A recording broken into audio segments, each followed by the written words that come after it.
Hi, everyone. It's Tessa. And Joe. From the Unveiling Paradise podcast. Tessa, summer is almost here, and so many of our listeners are about to have their epic destination wedding. And we are so excited for you guys. Before the big day, guys, we want you to make sure you listen to these 3 episodes. Episode 62, Deep Diving Your Wedding Ceremony. Episode 53, Questions Your Wedding Guests Will Ask. And episode 31, the final countdown to your wedding day. And if you're planning your wedding here in Hawaii, hit us up and ask us about our Unveiling Paradise podcast promo. Happy planning. All right. Hi, everyone, and welcome to the Unveiling Paradise podcast show. Hello, Tessa. Hi, Joe. How's it going? Very good. You know me, and you know that I have a lot of big feelings about things. You do have big feelings, a lot of big feelings. Well, I'm very excited about our show today because we are going to talk about something that I have very, very big feelings about. And what is that? What is that thing that gets me all riled up? Can I take a guess? You can, go for it. Could it be outfits? Outfits. How people look in their outfits. Yeah, absolutely. What you wear on your wedding day is going to make you look great or not look great for your wedding photos. If you have a fitted tux and it's perfectly made for your body, it's going to look great. If your gown is perfectly chosen for your body type, right? This is going to make you shine on your wedding day. If it doesn't fit though, oh my gosh. Like you have to understand from my perspective as a photographer, I have had so many requests to try to fit that dress after the fact. And it's so hard to do. You know, you're trying to move something that is like too big up top or too big on the bottom or too long. It's very challenging. And I am so excited to talk about this today. And just to confirm, you're not just talking about the bride, the tuxes, the guys, like the bridesmaids. I have seen so many times, if they're all lined up and they're wrinkled, I can't imagine what you need to do to make that photo look good. Exactly. Well, guess what? What? We have a very special in-studio guest today who's going to help us understand what we need to do to look our very best and to make sure that what we're wearing shines on our wedding day. Today, I'd like to introduce our very special guest, Jules Bly. She is here in studio with us today to talk about wedding styling, alterations, pressing, wedding gowns, everything to just make you look and feel your very best on your wedding day. So welcome, Jules. Thank you for coming and being with us today. Thank you so much for having me and inviting me to be a part of this. Okay, so tell us a little bit about your background. How did you get into, working with brides and grooms on their wedding day, styling, designing gowns? Like, you do it all. Tell us a little bit about yourself. I started out in fashion industry when I was, 4 years old. Wow. Picked up a needle and thread and started making dolls' clothes. Yeah. And basically, it's just been in my blood ever since. So after going to design school, I entered the world of high fashion. And then I landed a job with with the Southern Hemisphere's premier bridal couturier. And that's where I learnt this is what I want to do. It was like something that I was really passionate about, and I just loved the details. And so I worked in that realm for 30 years in the high-end luxury market. I put collections together and sold at New York Bridal Market Week. And then from there, I ended up selling my gowns in Hawaii. And so I started coming backwards and forwards to Hawaii. And then I realized this is the place I want to be. And so I continued doing the bridal year. And then one day I had a wedding planner come to me and ask me if I would be able to steam press her bride's outfit. And so that's where it started. I realised that there was a desperate need for this, and I realised how much people don't realise that not having their gowns, their veils, their bridesmaids, even the mothers of their outfits need to be pressed, because at the end of the day, you're looking at the photos, right? And the photos are the ever after. And so I always say to my brides, remember I've always said this, it's the two most important things that you shouldn't skimp on your wedding are your bridal gown and your photographer. Yeah. And skimp on your coordinator. and wedding planner. you can add that now. And so because, your photos are what you're going to look at. And when I got married, I didn't like my hair. And so I never displayed my wedding photos because every time I looked at it, I was like, God, I hated my hair. And so I think it's really important that brides come to understand, especially when they come here to Hawaii. A lot of them are destination brides, and so they will bring their gowns, or the grooms will bring their outfits, and the bridesmaids and so on. And when they get here, it's like, oh, it's crumpled, now what? And so through that experience, I also, with all of my knowledge from my 30 years of working with brides, I developed what I call my wedding fashion styling service. So it basically encompasses everything from right the minute you get engaged to choosing your gown, whether that be going to a bridal salon and choosing something off, their collections, or having something custom made. And then the service continues right through till the first dance, basically. So people can choose me as their wedding fashion stylist to be beside them 100% of the time in terms of their bridal fashion, or they can choose me for a day of service where I would turn up at the hotel on the day, press the gowns, get them all lined up pretty ready, nicely hanging, ready for the photographer to come and take his photos. And then if they choose what I call my lady-in-waiting service, basically I'm there for the bride all day. And so I essentially assist the bride and the maids get into their gowns, into their shoes, into their accessories, and then set them up to walk down the aisle. And for you, Joe, being a photographer, I'm sure you would appreciate that, having someone there to set up the train and make sure the veil's laid out perfect so she can do her walk and you can do your job. Right, absolutely. Just watching her walk down without going, oh my gosh, the veil's off to one side, or that kind of thing. So essentially, that's how I came to be doing what I'm doing now. Well, Jules, we are so excited to have you on the show. I like that you use the word passion. I think it's the same as my big feelings, but I think we have a lot to talk about today. So let's get into our show. Welcome to Unveiling Paradise, your go-to destination wedding podcast. I'm Tessa, wedding planner and owner of Fred & Kate Events. And I'm Joe, wedding and adventure photographer of Joseph Esser Photography. We are based in Hawaii, one of the biggest, most popular locations for destination weddings. We want to share our real-life experiences with you, give you insight from a professional's perspective, and still make sure you're having fun in the process. We're huge believers in the fact that planning a destination wedding can be one of the most amazing experiences, and we want to bring you along. We're so excited to talk with you about weddings, Hawaii, and everything else under the sun. So pack your bags and let's get started. Welcome back to the podcast. Today we have Jules Bly here with us, and she is talking about her role as a wedding stylist, what they do, what that means. For a lot of people that are planning their weddings, they've never heard of this. But, just to kind of high level sum it up for us, wedding stylist, right? You do a little of everything. So it is alterations, steaming the dress on the wedding day, lady in waiting, which means, helping fix their train, help them with their bustle, right? Just everything that a bride or a wedding party would need on their wedding day to make their outfits look their very best.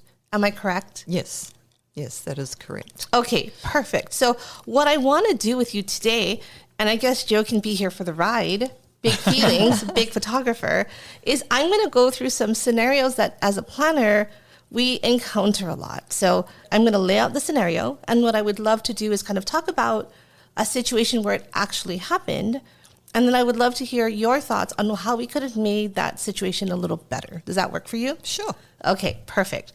So jumping into this, scenario number one, the bride, and this happens a lot, the bride lost a lot of weight and now her dress is loose. So real life example, this has happened so many times to me personally, when I'm helping the couples. Joe, I'm sure this has happened to you too. Oh, all the time. I feel like it's something you can almost expect. You're planning your wedding, you're eating well, you're hitting your fitness goals, you're going to lose weight. And if you did your dress trial, a year ago, 6 months ago, your body's changed.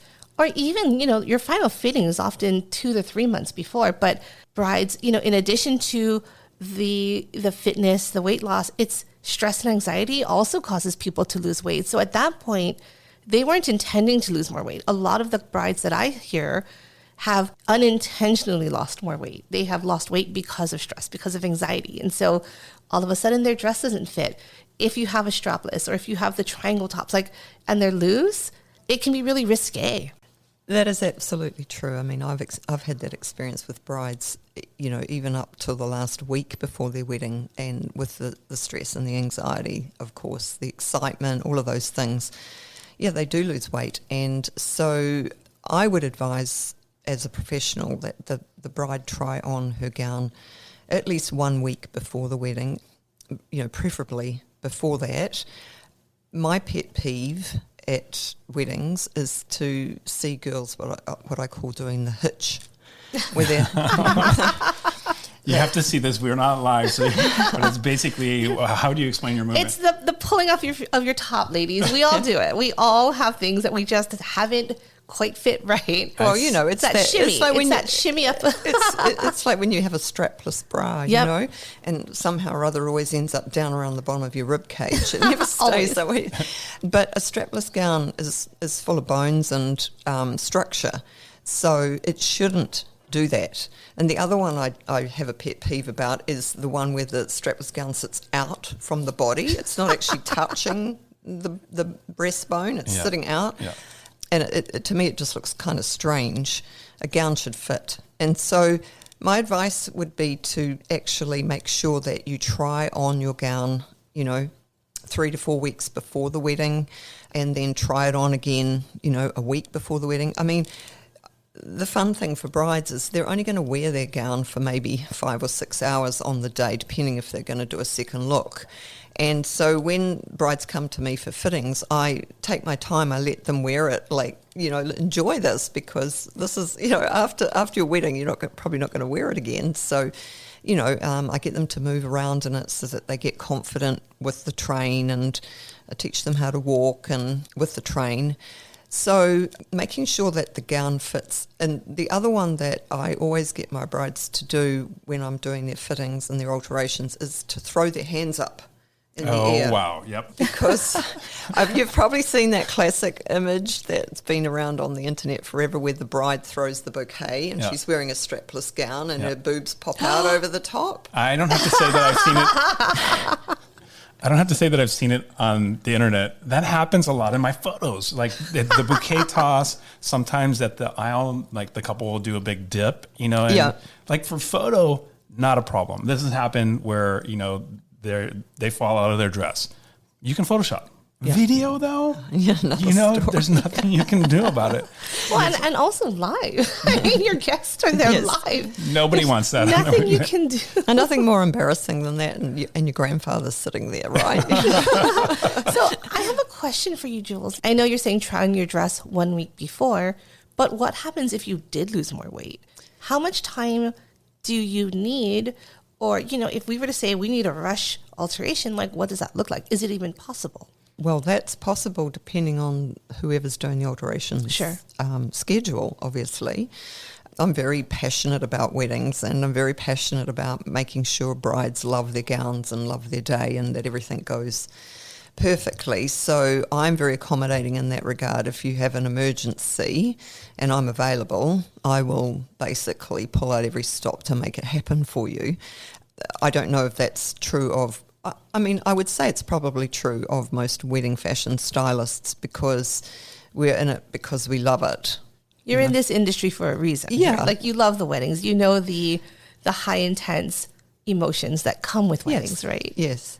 And for me, working with brides on the day, it's a different story from what I've been doing for 30 years, which was working with brides before the wedding.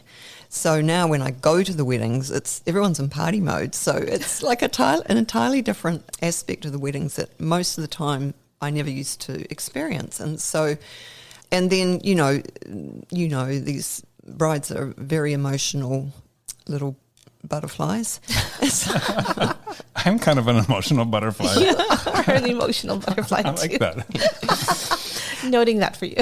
And I'm really sensitive to that, and I'm sensitive to the fact that, I don't walk out of a room and leave the gown hanging with the door open, because somebody might walk past, the granddad might walk past, and she doesn't want him to see the gown. Or, So smart. it's something I've done for so long that I know all of those little ins and outs about wedding etiquette and all of those things. So that's why working with photographers, particularly working with photographers, I never get in front of a photographer when he's doing his thing or she's doing her thing, because, they're trying to capture the moment. They're so focused on their moment, their art, trying to capture that if I step in front in that exact moment, I'm going to ruin the shot. So, and I learned that through doing my own wedding gown shoots. But if I see something out of place, I will say stepping in, so that you will hear that I can, quick go in and straighten up his pocket or his tie or whatever, and. So Jules, one of the things that I think I'm hearing that is really interesting, I never really thought about, is just like getting into the dress a month before, a week before. I feel like there's kind of a fear for our brides to unpack that dress, because a lot of times when you get the dress out on the wedding day, it's it has like a cardboard bodice, it's like everything is pinned, everything is like it's put away, it's not meant to be pulled out. I love that you're recommending pull it out, and open it up and wear it and see how it fits. I think that's such great advice. So one thing that I have recently learned, and in full transparency, I have only recently started altering my clothes. I have never really been a person who takes my clothes to get altered. I'm pretty decent sized. I'm tall. I've never had to, hem my clothes. And only recently, I think I had a few dresses. I was going to a couple events, and I love them, and I wanted to make these dresses work. So I took it to Jules. We were having a talk, and she had told me, she's like, "Oh, you're not very well endowed." Like, I never told you that. Let's fix this. So what she did is she took in the top, she added some padding, and honestly, it made a world of a difference. When Jules was talking about the fact that there shouldn't be space in your dress, I've never had that not happen. I didn't know that you could not have it not be loose. I didn't realize that it could fit so well. And so again, when you're getting married, when you're in this once in a lifetime wedding dress, why wouldn't you want that? Why wouldn't you want your dress, your outfit, your romper, your suit to be perfectly custom fit for your body? And it makes a world of a difference. It does, because you become confident. It's one thing you don't have to worry about. So you don't have to worry about when you lean over to hug somebody, you're gonna see side boob, right. Or It's the worst. Or when you, like if you're a guy and you stretch up and your shirt pops out and, a bit of your belly hangs over your belt or something like that, those little moments, you just don't want to be fussing with your clothes on your wedding day. You want to be focused on celebrating your love and sharing with your friends and family. So it's important to take the time to think about this prior to the wedding, to make sure that when you step into your gown on the day, everything's perfect. Okay, so here is scenario 2. Your bridesmaid has obediently purchased the bridesmaid dress that she was told to buy, but she didn't open it. She tossed it in her luggage, left it there for months, and didn't open it until the morning of the wedding. Now, she opened it up and realized that, number 1, her dress is wildly wrinkled, and number 2, is 8 inches too long. So, Jules, you and I have had this situation before, right? Where this is a real life story. It's a real life story. One of my assistants started in the morning. She was telling all the bridesmaids, as usual, take out your dresses. Where are they? They're packed in their suitcases. This one bridesmaid was tiny. She was so small, and she held the dress up. And my assistant was like, it's taller than her. So we had to call Jules to see, is there anything we can do? The bridesmaid at that point was like, she knew she was in trouble with the bride. And so she's like, I will just cut it. I don't care. Whatever it takes. Because she's like, I am not going to ruin the bride's day, which I appreciate her commitment. But with that said, we gave Jules a call. And I think, Jules, you had to do a couple things to make it happen, right? But you were able to take it. She picked it up from the hotel, took it back to her studio, hemmed it, steamed it, and then brought it back like right before photos. Yes. Yeah, that was a crazy, insane day. I was already on another wedding doing pressing and fitting at another wedding, and I had to squeeze it in between. And of course, it was in Waikiki where they were staying. And so that day, I said to her, "I'm going to drive down to Waikiki. This is to your assistant. Drive down to Waikiki. You're going to need to pass it to me in the in the driveway because I don't have time to stop." And of course, I go down to Waikiki and there's a parade. Of course. But yeah, it was done, and I think she needed it by 3:00 or wanted it by 3. I think I drove up with it at 1 minute to 3. You made it. I know. Yeah. And we're so thankful for that. So I guess, taking a step back, what could we have done to avoid that whole situation? Well, number one, try the gown on as soon as you get it. Yeah. So not just bridesmaids, right? Like you may feel like your role is not as important, but really you're part of the package. Fit those dresses. Well, you're the support act, right? So you need to be there. And the accessory to the bride. Yeah.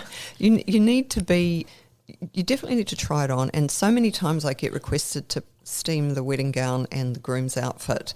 And I always ask, do you need the bridesmaids? And they'll be, oh, no, we'll be fine. And then I get there, oh, would you mind doing the bridesmaids? Right. Because, they just don't realise that what a difference it makes. I mean, I should do before and after images because, you should. Because, just giving some steam to a garment brings it back to life. And seeing them all, perfectly hanging at the end of the process. And, the focus, yes, is on the bride. I always say to my brides, the wedding is all about the bride. The bride is all about her gown. And then I say, oh, it's a little bit about him, just mostly about you. Yeah, about him too. Let's actually talk about the guys really quick too, because this happens a lot for me, especially with rentals. The groom might have picked up his tux or his suit as a rental. The groomsmen usually have rentals. I've had it where a groomsman puts on his jacket and it's way too big. And it wasn't that he didn't go get fitted. They just messed up at the tux place. So if you don't try it on, when you're there, it's kind of like rolling the dice a little bit. Yeah, it's like buying a new car and not test driving it. Yeah, you just wouldn't do that, right? Right. But I've had that incident where a groom himself, it was a 2-day event, and he wore his suit. I pressed everything the day of the wedding. And then the next day there was another wedding at a different hotel. And I turned up to press the gown and the suit. And when I opened up the suit bag, I said to him, "Where's your shirt?" Oh, no. Right. And the bride was pretty annoyed with him. As you can imagine, they'd flown in from overseas. And he said, when I paid for it, I thought it was a little bit cheaper than I was expecting. I was like, well, he saved his money. Didn't you look in the bag? He goes, no. Right. Honestly, it seems like common sense, but it's also quite a common occurrence that I guess, brides tend to have a lot more onus on their appearance and their gowns than most grooms do. Brides spend a lot more time on planning. I'm generalising here, but I think you'd agree with me, Tessa, that the brides tend to be a lot more involved in the planning and all of the things all the details of the wedding, and the grooms are like, well, I'll just go rent a suit and, rock up or have my suit made and just shave and I'll be good. It is so important, and I can't stress enough, try on your wedding outfits. Actually, I've been talking to Tessa about this recently, but I feel like our grooms are taking a lot more ownership recently in their style. We've had, grooms that are rocking these custom fitted, custom designed Tom Ford tuxedos. Everyone loves these colorful, tuxedos. We had it. So I feel like this is so relevant to all our guy listeners too, because I think that they are maybe listening to their partners a little bit more than they were before, and, taking ownership in what they look like. And I think they need the wedding styling help too. They probably need it more than... Well, a lot of them have never tied a bow tie. Yes. Or, the pocket fold. They're like, Yes. What do we do with this? Or how do we make it stay? So again, they're trying their best and they're doing a great job. But at the same time, there's some things that still stump them. You know, a lot of guys have never tied a regular tie, you know, so I'm often the one that's trying to tie it. I'm sure you could do a much better job than me. So having them be prepared makes it so much better for everyone too. And there's also the other little details that grooms don't think about. For example, shoes, like, is there any dirt on your heel? You know, do you have dirt on the toe of your shoe? Particularly, like if you're getting married on the beach or whatever, and you've got sand on your shoe, or, you know, and then it takes that job away from you, the photographer, having to Photoshop those things out. You know, the hair on the shoulder, you know, brushing the shoulders of the tuxedo, and just little things like that. And like you say, tying the ties and even pinning the boutonnieres. You know, most people don't know how to pin a boutonniere. And it's actually quite difficult to pin your own. Yeah. So, you know, all those little details. And one of the other things that I find a classic it's not a peeve, but I find it very amusing, is that guys don't realise that when suits are made, they stitch the pockets closed. It's a pet peeve of me. Mine too. All of us are in agreement. Yeah. And then the other one with the stitch in the pleat at the back. In the back, yeah. Yeah. And, you know, they don't realize. And so as a stylist, I will go through and make sure that everyone's pockets are functioning and everybody's pleats are functioning, and there's no stray hairs on the shoulder of the tuxedo or the lapel, and that the boutonnieres are sitting straight. So, yeah. We could make a whole episode about just helping our grooms look good. I mean, I feel like there's like across the board, how many buttons do you button that jacket? You know, and everyone, you know, if you never wear suits, you're not going to know that answer. Okay. Scenario 3, and this is a real life story. You know, recently we had a couple and Joe did their engagement photos. The groom's jacket was clearly too large. You know, when I was looking at the photos later, he looked like a child. Like it was to his fingers. You know, it affected his mood. He felt self-conscious when we were going through his photos. You know, Joe probably gave, a couple hundred pictures? Sure. And I think he liked about 3 of them of him, because and again, the bride looked gorgeous. He was just, you know, smitten with her, but he could not stop looking at his hands, his jacket. So it took away from being in the moment, because he was so in his head about how he looked in this jacket. Understanding that, you know, the engagement shoot was about a month before the wedding.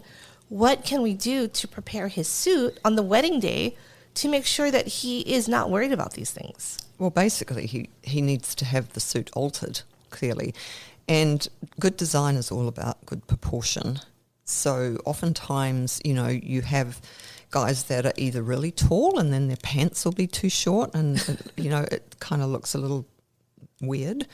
Or you'll have guys that are shorter and their jackets are too long or their shirts too long. And it's just bringing everything into proportion, right? It can just be a matter of like half an inch will make all the difference.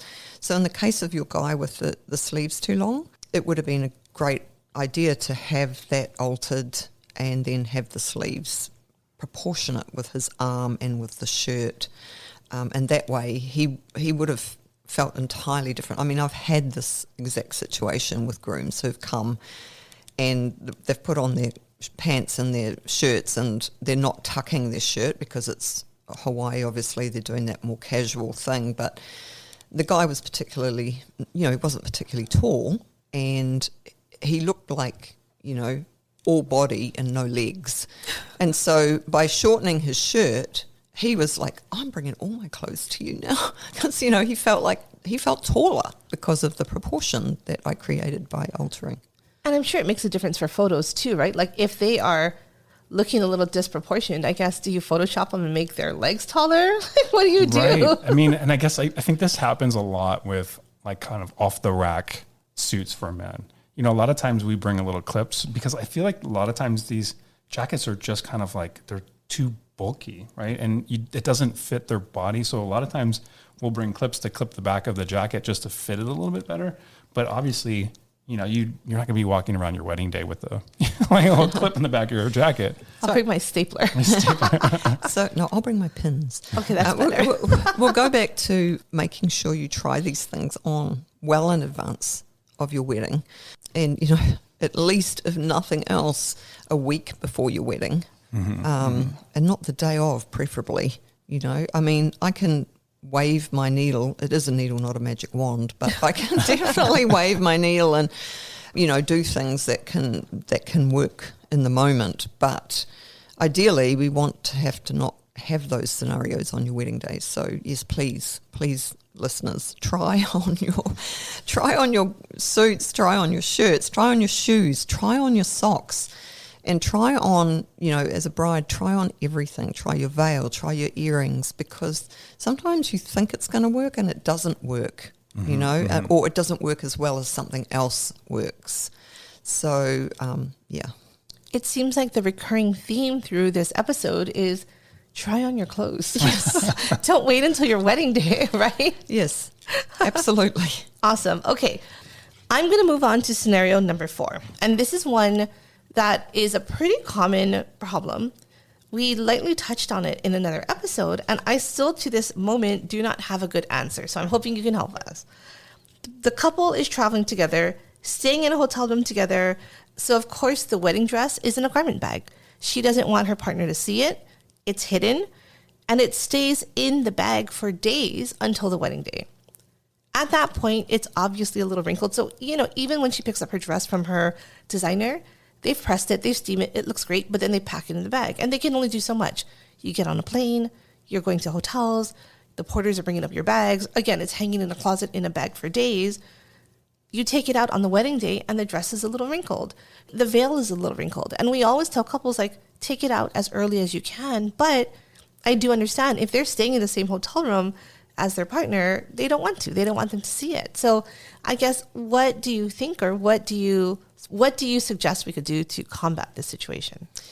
So number one, I would suggest that you have the gown steam pressed once you get to your final destination, and obviously, have someone professional do it. Sometimes the hotels will do it for you. I do mobile steam pressing in room, so that can be done on the morning of the wedding. I would advise that you get that done, and if you have to do it prior to the wedding day and you don't want the gown to be seen, ask housekeeping for some sheets and then hang it on the highest vantage point that you've got in the room, whether it be the curtain rail or the back of the door or whatever.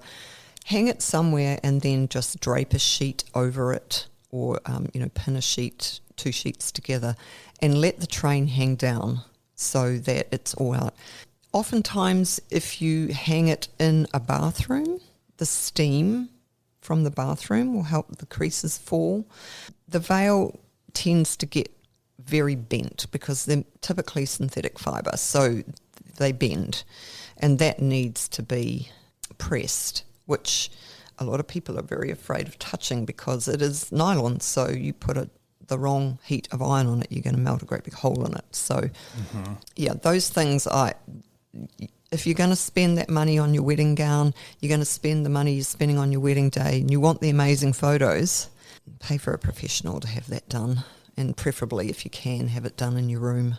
It's funny. We just had a wedding this past weekend, and the groom needed to have his jacket pressed. And so the father of the groom decided he was going to go get the iron that's in the hotel closet or whatever. You were actually in the room with us. I was watching it all unfold. I was very nervous. And I always warn whoever is using those hotel irons to be very careful. You never know whoever used that iron before, what they did with that iron. Did they melt something? Is there, is that iron exceptionally hot? Is it, does it have plastic burnt on it from a synthetic fiber that they tried to use? I had a scenario recently where I was working with a wedding photographer on a photo shoot, and I said to him that I would come and do the pressing, etc. And I didn't take my own ironing board. I typically do, because I hate those toothpicks that they have in a hotel room, Yeah. And so I usually turn up with my huge ironing board and my 400-shot steam iron. And anyway, I walked in and I said, "Do you have the ironing board?" And so he brought out the ironing board, and then he came with this little thing, to me looked like a toy iron. And I said, "No, I said, "I bought my own." And then I pulled it out of my bag, and he went, "Oh, wow, that's a serious iron." Exactly. There is that, typically people burn things on their hotel irons. I mean, to me, my iron is a tool that I know really well. Right. I know my steamer really well, and I know that they don't spit, and I know because that's something that steamers typically do, especially the cheaper portable ones. They tend to spit out water and so on. I also noticed that quite a few hotels now don't supply irons; they only supply steamers. And again, they're cheaper versions that spit. And, you know, when steamers have had tap water or just been left with water sitting in the tank, they can spit out lots of dirty stuff, which, you know, you don't want on your white shirt on the day of your wedding, because then there's another issue you've got to deal with. So yeah, and you notice it. I mean, I've seen like the color of a shirt discolor from using a steamer. Yeah. The one thing actually that I would like to say about that too is I have had experience where I've been and commissioned to steam or press a guy's suit or shirt, and he may have worn it at the engagement shoot. He may have worn it previously at something else, and he just put it away. He didn't launder it, and then it comes to me and there's some kind of food stain on it, or, you know, which you might not see at the time. So that's another point. Take out your clothes before your wedding and check them, especially if you've worn it. Right. You know, make sure they're clean. Make sure there's no stains. And you laugh, but it actually happens. I'm a guy and I know what that means. That's what we do. Wear dirty clothes? Is that all you do? Sometimes. I don't like that. But again, I think that's a good point, right? Whenever we're traveling, right, it's just when you get to your final destination, bring someone to steam, press, get your stuff ready and prepared on the day. Yes. Just to make sure that I understand. When they're picking up their dress, it's still important that they get it pressed, steamed there too, right? Because there's no point in it traveling wrinkled. It's just going to stay, right? So get it pressed, pack it up, get to Hawaii or wherever your destination is, and then do it once more. Absolutely. And the other thing I would say about that is because when something is pressed, a lot of things can hide in amongst the wrinkles. You know?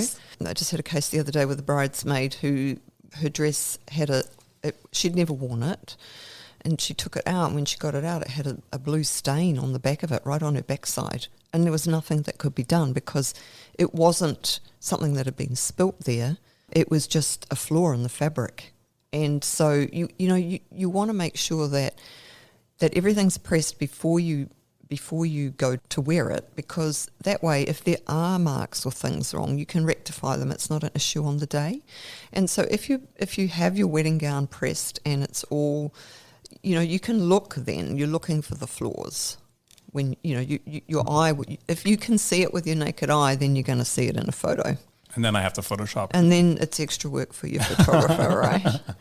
So, yeah, absolutely. Make sure that your gown is pressed and that all the bridesmaids are pressed and everything, so you can see what it's going to look like on the day. And then when you reach your destination, you know, have it done again. I know it seems excessive, but like we've said before, it's like it's your wedding day. Right. So scenario 5, and this is our last one, and I think this is a really, again, common one. So the bride wants her dress bustled right before the grand entrance into the reception. So a lot of times in Hawaii, our couples will go out for photos. They come in for the grand entrance, and she's like, okay, now I want my dress bustled. It can be trickier than it looks, especially if they didn't tell us what to expect. Sometimes it's a simple one hook, no problem. We had a wedding the other day, and it was 11 ties, but it was in the middle. So it wasn't in the bottom. It wasn't in the top. It was one of the middle layers that we had to stick our heads under and tie these together. And the dress was heavy, so we couldn't just do a simple bow. We had to like knot it. She was also very tiny, so I had to make her stand on a chair so we could get under her dress because it was dark, right? Sun had already set. We're on a lawn, so there's grass, right? I couldn't get any lower than I was. And she was such a good mood. Like, she was so cool. She was so entertained by it. But there were 3 of us under her dress trying to do this in a very, very short and frantic amount of time. So, you know, kind of talking about that, tell us a little bit about kind of the all-day experience. Like, what do you do, or what do wedding stylists do that could kind of help? Because while my team and I can do it, I have to assume that you as a stylist are going to be doing this a lot better. So my advice there is that wedding planners are the planning of your wedding. They're not necessarily focused on your gown or your fashion needs. And planners are busy. Planners are managing 200 guests or, making sure the candles are lit and making sure that the tablecloths aren't flying off in the breeze and doing all the amazing things that planners do. So a wedding fashion stylist is purely focused on you as the bride and what your needs are. And so basically I offer what I call a lady-in-waiting service. So I am there waiting to serve you for whatever your needs might be, whether that be putting your shoes on and doing up your buckles, putting on your gown, setting up your train, making sure your veil doesn't blow off. How we have these wonderful trade winds here in Hawaii, and oftentimes the veil is long and it will be, halfway down the wedding party, wrapping itself around the end bridesmaid, at which point then I would just, very discreetly run in and tuck the veil over her arm, and then everybody's happy, So there's just a whole lot of little things that a wedding fashion stylist will do apart from actually pulling your trousseau together. But on the day, learning about your bustle prior to the wedding. It's not often that you would try on your gown with your planner before your wedding. So having a fashion stylist, I would go through, or a wedding fashion stylist would go through all of those things with you well before the wedding, so that on the day they just literally go without a hitch. She pulled up her fake strapless, people. I know, not audio, but I thought that was real funny. It's funny when we do photos. I always love to have more eyes on our couple than if it's just me. Like sometimes we're doing these like photos, we might be a far distance from the couple and you can't see what's happening. You don't get to see that there's this one little hair that is falling out of place, or the necklace is upside down, or the train of the dress is just a little bit askew. When you have somebody that is your eyes watching for these things and fixing and making these micro adjustments, oh my gosh, it allows the photographer to be able to do what we're doing and create these beautiful images where you're not having to Photoshop it after the fact. It's amazing. I think what it does is it elevates your creativity. Yeah, absolutely. Because it lets you be in your moment, doing your art. So, your job is to capture the whole view, basically. You've got a vision of what you want the bride and groom to look like, or the whole wedding party to look like. You've got that vision. I'm the eyes that sees the details. So I'm focusing not on the whole vision. I'm focusing on her necklace. I'm focusing on her veil. I'm focusing on that stray hair that's made its way across her forehead, and now she looks like she's frowning, or the bobby pin that's popped out at the back. Right.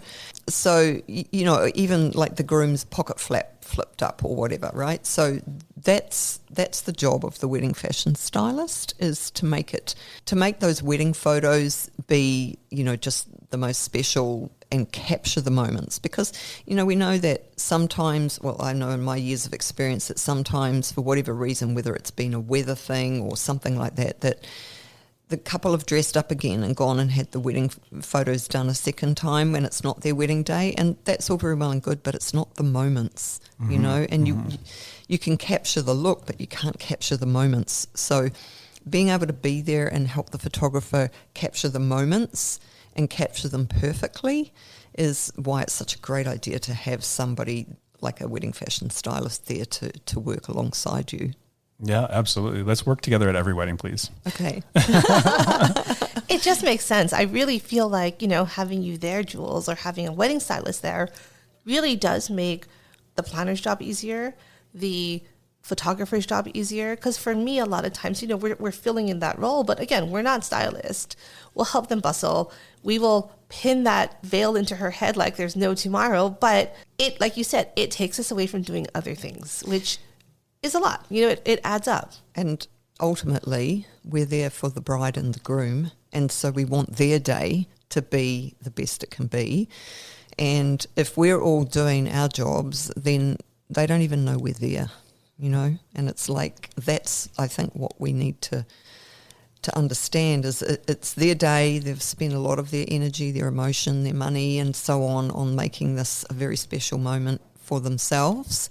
and for their family and friends. And so having us all there doing our part as a team to make it, really special for them, that's, then I'm happy, because that I love, and I love to see people in love get married and, live their happy ever after. So I love that. Quick question, and this is kind of going opposite of what we're talking about today, but not everybody can afford a wedding stylist. A lot of couples will bring their cheap, steamer that shoots out water.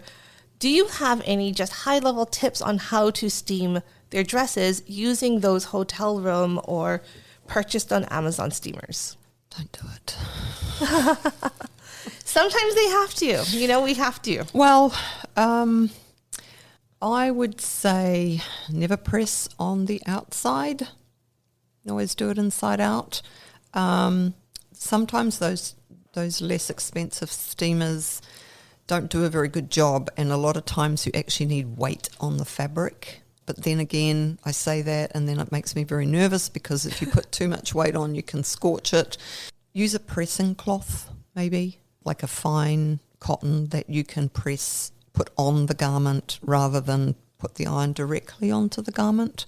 A lot of fibre nowadays, man-made fibres particularly, when you put an iron on them, it squashes the structure of the fibre, and that's when you get like shiny marks, or it'll leave an iron mark or whatever. So yeah, and if you can, test first on a spot that's down at the hem, in the middle of somewhere where you can't see it. Or if it's the man's shirt, test the bottom of the shirt, like at the tail of the shirt, or in the side seam, somewhere where you can apply the heat without actually, if it makes a mistake, then if it makes a mark, then it's hidden. Right. Yeah. Right. That makes sense. I never even heard of a pressing cloth before. It's very fancy. I come with a toolkit, right? And I have a pressing cloth, and I have a foam thing that I use to stuff inside sleeves. We call it a ham. Oh my gosh. Okay, here's the thing, guys. If you can find that money in your budget, it makes so much sense for me to bring in a wedding fashion stylist. Jules, before we end for the day, and it's been so much fun to talk about this with you, give our listeners how they can get in touch with you and find out more about the services you guys provide. Okay, the easiest way probably is to grab me on Instagram. Yeah. That's Jules Bly. At Jules Bly is my Instagram. And then, or you can reach me on email at julesb@julesbly.com. And Jules, we'll share all of your information in the show notes for everyone. Thank you. Absolutely. It was so great having you on. Thank you so much for coming. I feel like I knew this, but hearing you say it again, I'm like, I don't think I knew as much of what I know now. So thank you for educating us. I feel like Joe has been quietly sitting, I think a little like just in awe that someone can make his job easier and better, right? Right, absolutely. So again, thanks so much for being here. It's an absolute pleasure, and thank you for having me on. And I wish all your listeners all the very best with their upcoming nuptials. All right, guys. And with that, it's a wrap. Thanks for listening, and we'll catch you on another episode. Bye. Thanks for listening to another episode of Unveiling Paradise. If you enjoy our show, please follow us and rate us on Spotify or wherever you listen to podcasts. It would really mean a lot. And don't forget to also get on our mailing list and follow us on Instagram. Just do it already. Until next time, this is Tessa. And this is Joe. And don't forget, your happily ever after It's just a plane ride away.